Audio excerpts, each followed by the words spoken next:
What up, Shredders? For about 10 years of my life, it has been my dream to come down below the equator to the southern hemisphere, go snowboarding in August, where it's actually winter in South America. I'm talking about Argentina and Chile.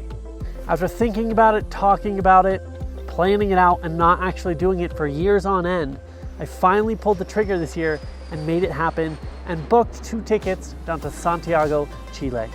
From there, we drove to Portillo on the border of Argentina, shredded for 3 days, then made our way over to Tres Valles, where we have La Parva, El Colorado, and Valle, Nevado. And today, I want to talk about 7 surprising things about snowboarding in South America. Let's get it.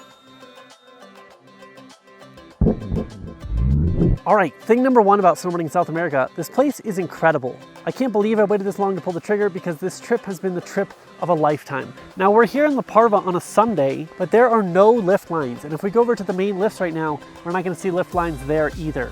And now while it's quite a bit crazier than it was on a Monday, it's still a ghost town around here, which means you have laps for days. You can power lap this pommel lift and hit your side hits 100 times an hour. It's crazy how many runs you can get in, and you never have to stress about waiting in line. Since one of my main criteria to go snowboarding is, are there gonna be lift lines, this makes me a very happy shredder. Surprising thing number 2 about snowboarding in South America, it is all above tree line. If you look around me, there are no trees. We look like we're at high elevation, like we're at a basin in Colorado or something. Now, every single resort I've been to so far is above tree line, so that means no glade runs for you. But what we do have is big, wide open bowls in mostly snow fields with pommel lifts running up them. Which brings me to surprising thing number 3. This place is the land of pommel lifts. Now, if you don't know how to ride a pommel lift yet, that might strike fear into your heart. But if you already are a master of the pommel lift, you'll know that they are awesome because you don't have to stop snowboarding. You get to just power lap and jump right back on that lift, and you never have to sit down and lose flow. You can stay in the zone the whole time, stay on your snowboard, and get as many laps as you want. This is one of the fastest ways to get up and down the mountain. You're never waiting in line, you're never sitting down in a chair, and you can even stay strapped in because you don't have to wait your turn. Surprising thing number 4 about snowboarding in South America. I'm here in late August, so I think this might be their springtime. And I know about 2 weeks ago there was a lot of POW. But here's the thing about Chile, is there are rocks everywhere. Now, even if we got a couple feet of POW on top of this, what makes this really dangerous is it's gonna cover up some of the rocks, and then when you ragdoll, when you're jumping off rocks in a rock field, it's possible that there's rocks underneath. So this is one of the things that scares me most about snowboarding in South America, but it also creates really cool rock drops everywhere that you can launch off of. Just make sure you spot the landing first, make sure there's no rocks under there, be safe, and you're gonna find lots of fun features, especially when there's POW here. And remember, there's no crowds, so when it does snow, you're just gonna get lines for days and days on end. I've heard from some locals and some longtime repeat visitors that weeks after a POW storm, you can still find fresh lines. And I was able to do just that over at Portillo. It was a bit sun-baked, but still fresh snow. What up, Shredder? If you've watched this far, you can tell that Chile is absolutely incredible. And this summer, we want to take some of you down south to go ride South America, because the snowboard season never actually ends. It just moves around the globe. And as long as you chase that snow, you can keep shredding year round. And so you can see last year we went down, it was absolutely amazing. One of the best trips of my entire life, and I've traveled a lot. And this year we're gonna go back down, and we're gonna go a little bit further south this time, because the further south that you go, the colder it gets. And so you can see spring conditions in this video, but we're gonna go south to get some of that POW, and then we'll come back up and ride spring conditions at some of these resorts.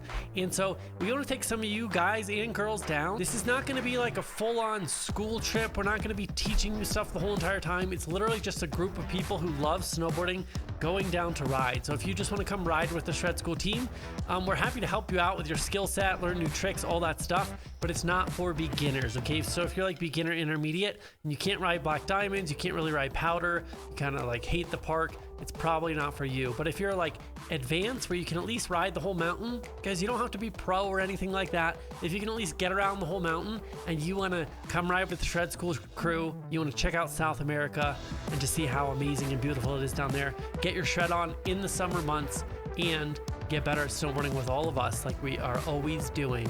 then apply in the link below in this video. There's a form you can fill out, and we'll get back to you within the next week or two and send you more details on that trip if you're interested.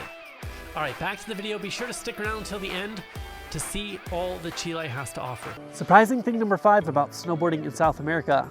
I don't know if you've ever heard your friend tell you to put your high back down when you're getting on a lift, in fear of the lift running into that high back and crunching it or breaking it.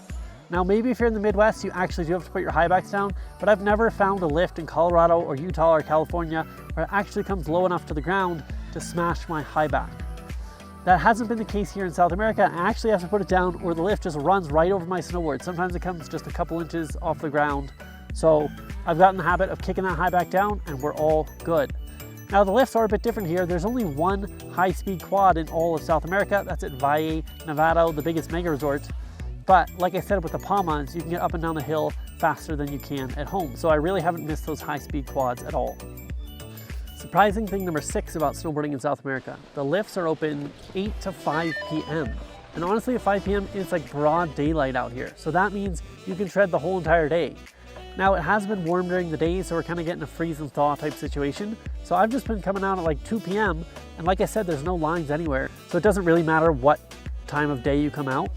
But if you want to be an early riser and hit first tracks on the groomers at 8 a.m., you can do that. There's not a soul out here. If you want to come out, 3 to 5 p.m. for a 2-hour session in broad daylight, you can do that too, and the snow is going to be nice and soft. But those extra couple hours compared to North American resorts make it pretty awesome to work around your schedule and shred when you want to shred. And surprising thing number 7 about snowboarding in South America is the culture. It's a very laid back, kind of free, open culture, which means things run a little bit differently. It might take you a little bit longer to get your food, but also probably nobody's going to yell at you for jumping over a sign, if there are even any signs. Sometimes we're riding around the mountain and we say to ourselves, is this still the resort? Does this trail go to another part of the resort or take us completely out of here? It's hard to tell because not everything is as orderly and rigid and marked as it is in North America. Now, this has its upside and its downside. I kind of like it. It gives you more freedom. You can play more in the mountain. You're not going to get in trouble. But the downside is, maybe you wait a little bit longer for your food, and maybe you just have a little bit more confusion in your day. You have to work out some things. That's always part of traveling. It's part of the fun. And the people are amazing, open, loving, helping. Just so cool to shred with everybody here in South America. So if you're thinking about taking a trip, I cannot recommend it enough. It's amazing down here. The views are some of the best I've ever seen in my entire life. Like the sunsets are just incredible. Some of the coolest snowboarding I've ever seen, and in POW, I can't even imagine how good it is. The people are amazing. The snowboarding is so much fun. You either get POW or you get spring conditions. Both are gonna be a good time. Bring your friends, come down. Don't put it off another year, make it happen. If you want more details on which resorts to go to, how to plan your trip, how to do all that, check the link in the description to more videos about riding in South America. Let me know in the comments, have you been down here? What resorts did you ride? What did you think of it? And what were the differences you noticed? And one last thing, it's not all that different from riding in North America. You got your chairlifts, your pommel lifts, your snowboards, your snow.